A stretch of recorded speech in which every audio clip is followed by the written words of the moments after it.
Hello everyone, स्वागत है आपका मेरे चैनल पे। तो ज़्यादा टाइम को वेस्ट ना करते हुए सीधा काम की बात पे आते हैं।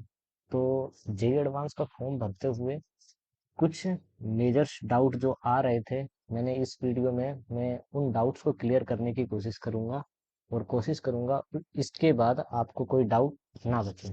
तो पहला डाउट हम देते हैं।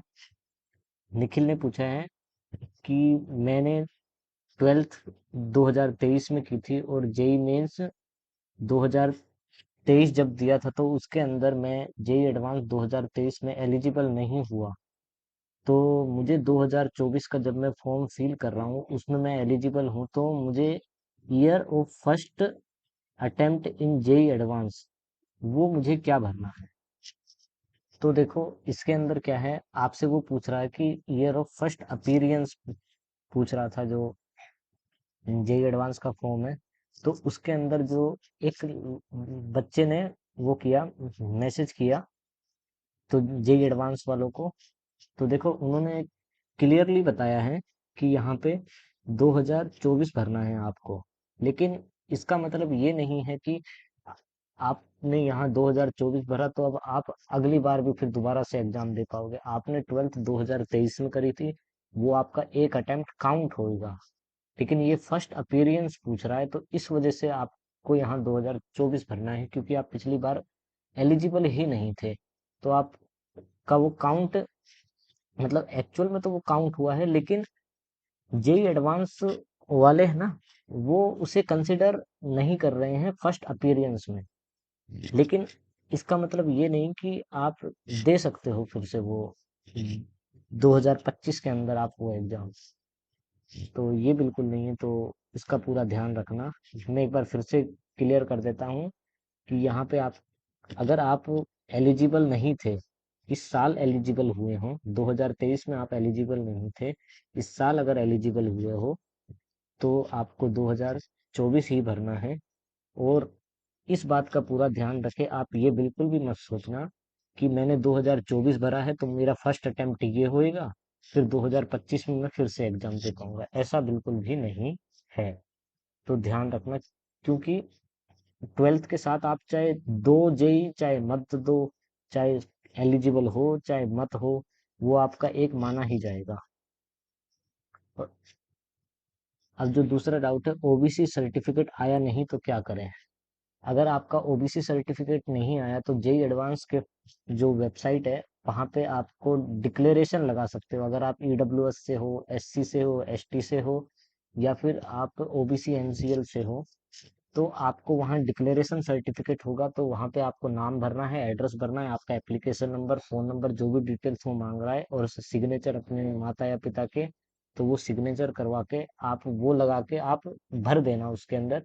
तो आपकी जो भी कैटेगरी है वो कैटेगरी रैंक आ जाएगी। लेकिन जोसा की जब काउंसलिंग स्टार्ट होगी, जोसा की रजिस्ट्रेशन जब स्टार्ट होगी, वहां पे आपको बिल्कुल ओरिजिनल डॉक्यूमेंट्स लगेंगे, सब डॉक्यूमेंट्स लगेंगे। तो इस बात का ध्यान रखें। अभी आप डिक्लेरेशन लगा सकते हो, अगर अभी आपके पास एप्लीकेशन नहीं है। तो दूसरा डाउट है अभिजीत राणा का, मेरे पास कास्ट सर्टिफिकेट है ओबीसी का, बट एनसीएल सर्टिफिकेट नहीं है, रजिस्ट्रेशन के समय एनसीएल सर्टिफिकेट अपलोड करना होगा ना। हाँ बिल्कुल। जब आप जोसा की रजिस्ट्रेशन करोगे, वहां पे आपको ओबीसी एनसीएल ही करना होगा। अगर आप जेई एडवांस के रजिस्ट्रेशन की बात कर रहे हो, तो उसके अंदर अगर आपके पास केवल ओबीसी है या स्टेट गवर्नमेंट का है, एनसीएल वाला नहीं है, तो एनसीएल वाला एक बार चेक कर लेना कि आप ओबीसी एनसीएल कैटेगरी में आते हो या नहीं। अगर आते हो तो सेंट्रल सेंट्रल गवर्नमेंट का सर्टिफिकेट होता है, ये स्टेट का नहीं होता, सेंट्रल गवर्नमेंट का होता है। तो वो बनवा के फिर आपको अपलोड करना होगा। अगर अभी आपके पास नहीं है तो आप डिक्लेरेशन लगा सकते हो। तो दूसरा डाउट है अंकित कुमार का, मेरी एससी सर्टिफिकेट है, ओल्ड वाली है, तो मुझे न्यू बनवानी है क्या। जो न्यू बनवाने की जो सर्टिफिकेट है वो केवल ईडब्ल्यूएस और ओबीसी एनसीएल सर्टिफिकेट है, वो न्यू बनते हैं। जो एससी सर्टिफिकेट है या एसटी सर्टिफिकेट है, ये ओल्ड सर्टिफिकेट जो पहले बनवाए हैं वही लागू होते हैं। यानी वही आपको भरने होते हैं, आपको फिर से नहीं बनवाने होते। तो दूसरा डाउट है साहिब का, डिक्लेरेशन डिक्लेरेशन फॉर्म में डॉक्यूमेंट का प्रिंट आउट करके उसमें खुद लिख के डिटेल्स उसकी फोटो क्लिक करके भेजनी है। हाँ बिल्कुल, आपको इस तरीके से नहीं करना कि हमने वर्ड में खोल लिया या किसी पीडीएफ एडिटर से किया, उसमें डिटेल्स लिखे टाइप की, ऐसे नहीं। उसको प्रिंट करवाना है, अपने हाथों से लिखना है, अपने हाथों से ही साइन वगैरह करके उसकी फोटो क्लिक करके एक क्लियर फोटो जिसमें सब कुछ अच्छे से दिखे, वो फोटो अपलोड करना। दूसरा डाउट है भैया, फर्स्ट अटेम्प्ट 2024 लिखना था, 2023 लिख दिया, कोई दिक्कत तो नहीं होगी ना? अगर आपने ऐसा कुछ कर दिया है तो वैसे कोई दिक्कत नहीं होगी, क्योंकि जब आप जोसा का फॉर्म भरोगे तो उसके अंदर सब चीजें आपको फिर से ही फिल करना होगा, सब कुछ ए टू जेड, और वहाँ ओरिजिनल भरना होगा। बस ये ध्यान रखना, जोसा के समय आप कुछ भी मिस्टेक मत करना, और आप ध्यान रखना आपकी 12th की मार्कशीट, 12th 10th की मार्कशीट, और जो आपने जेई मेंस का फॉर्म भरा है और आधार कार्ड है ना, उसके अंदर आपकी जो स्पेलिंग्स हैं है ना, वो सब डिट्टो मैच करने चाहिए। ऐसा ना हो कि किसी में आई लग रहा हो, किसी में डबल ई लग रहा हो। मान लो आधार कार्ड में आई लग रहा है, 10th में डबल ई लग रहा है, तो इस तरीके की चीज ना हो। अगर ऐसा कुछ मिला जोसा में तो आपका वो फॉर्म रिजेक्ट हो सकता है। तो इसका अगर आप में कोई ऐसी कोई दिक्कत है तो उसको अभी ठीक करवा लेना। दूसरा डाउट है, ईडब्ल्यूएस मेरा डिजिटली साइन था बाय सीनियर, तो मैंने वही अपलोड किया है एंड इट मेड आफ्टर 1 अप्रैल, तो क्या इससे कोई दिक्कत होगी? वैसे इससे कोई दिक्कत नहीं होगी, डिजिटली साइंड है।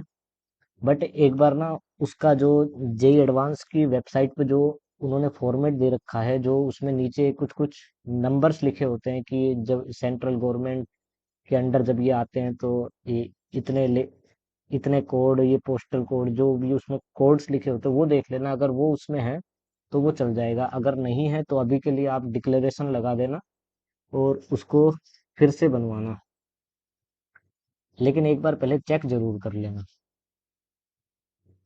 दूसरा डाउट है प्रखर का, मेरी अभी ओबीसी एनसीएल सर्टिफिकेट 1 अप्रैल 2000 के बाद इश्यू नहीं है, तो मैं बाद में जोसा काउंसलिंग के टाइम दूँ, कोई प्रॉब्लम तो नहीं होगी?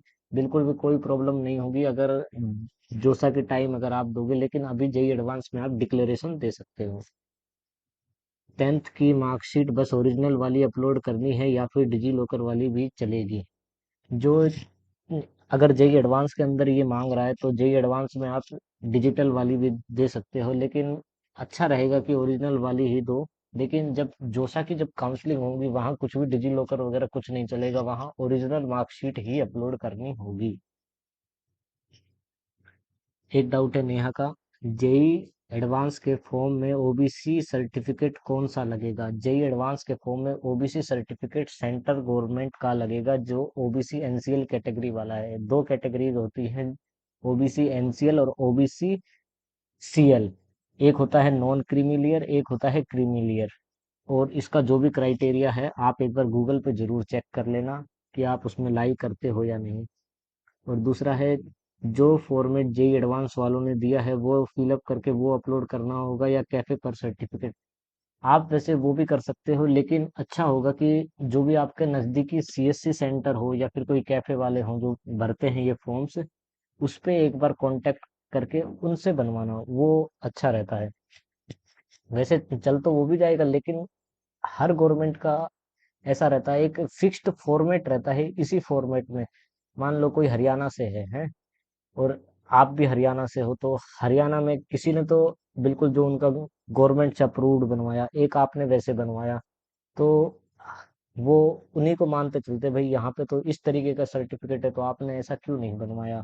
तो वो आप उसका पूरा ध्यान रखना, एक बार सीएससी सेंटर से जरूर कांटेक्ट कर लेना कि यहाँ से बन जाएगा, और लेकिन सेंट्रल गवर्नमेंट का होना चाहिए। एक डाउट है, for OBC for OBC NCL one of the complement revenue and tehsildar digitally sign पर, आप एक बार ये पढ़ लीजिए।